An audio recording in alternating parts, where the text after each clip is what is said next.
জুলাই গণ অভ্যুত্থানে শহীদ পরিবারের সদস্যদের আবাসন সুবিধা দিতে জাতীয় গৃহায়ণ কর্তৃপক্ষ ৩৬ জুলাই নামে একটি প্রকল্প গ্রহণ করে, কিন্তু নিয়ম কানুন না মেনেই প্রকল্পটি বাস্তবায়নের চেষ্টা চলছে।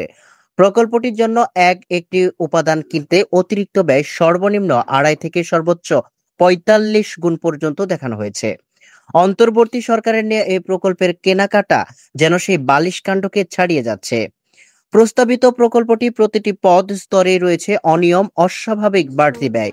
সংশ্লিষ্টরা মনে করছেন, বিগত সরকারের আমলে প্রকল্পের নামে যে হরিলুট হয়েছে, অন্তর্বর্তী সরকারের সেই পুরনো আপ্রেতাত্মা ভর করেছে। প্রকল্প সূত্রে জানা গেছে, জুলাই গণ অভ্যুত্থানের শহীদ পরিবারের আবাসন সুবিধা দিতে বিনামূল্যে ৮ শতাধিক ফ্ল্যাট বরাদ্দে সরকারি অর্থায়নে ৭৬১ কোটি ১৬ লাখ টাকা ব্যয়ে প্রস্তাবিত প্রকল্পটি বাস্তবায়ন করার কথা জাতীয় গৃহায়ণ কর্তৃপক্ষের। প্রকল্পের জন্য ৯০০ টাকার আরসিসি পিলারের দাম ধরা হয়েছে ৪০,০০০ টাকা।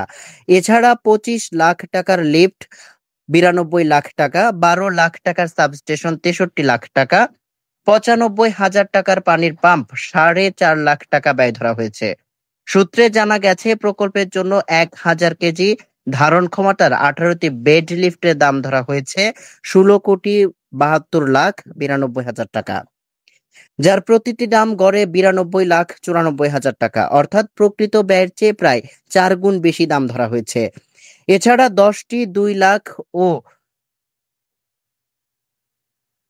এছাড়া ১০,২,৬০,০০০ টাকা ব্যয়ে ৮০০ কেজির ১২টি প্যাসেঞ্জার লিফট ক্রয়ের প্রস্তাব দেওয়া হয়েছে, যেখানে প্রতিটি লিফটের দাম ৮৩,৫৫,০০০ টাকা, যা প্রকৃত দামের চেয়ে ৩ গুণ বেশি। প্রকল্পের বিদ্যুৎ সরবরাহের জন্য ১,০০০ কেভিএ ক্ষমতা সম্পন্ন ৬টি সাবস্টেশন ট্রান্সফরমারের দাম ধরা হয়েছে ৫,৯১,৬০,০০০ টাকা, অর্থাৎ প্রতিটির দাম পড়বে ৯৮,৬০,০০০ টাকা, যা প্রকৃত দামের চেয়ে প্রায় ২.৫ গুণ বেশি।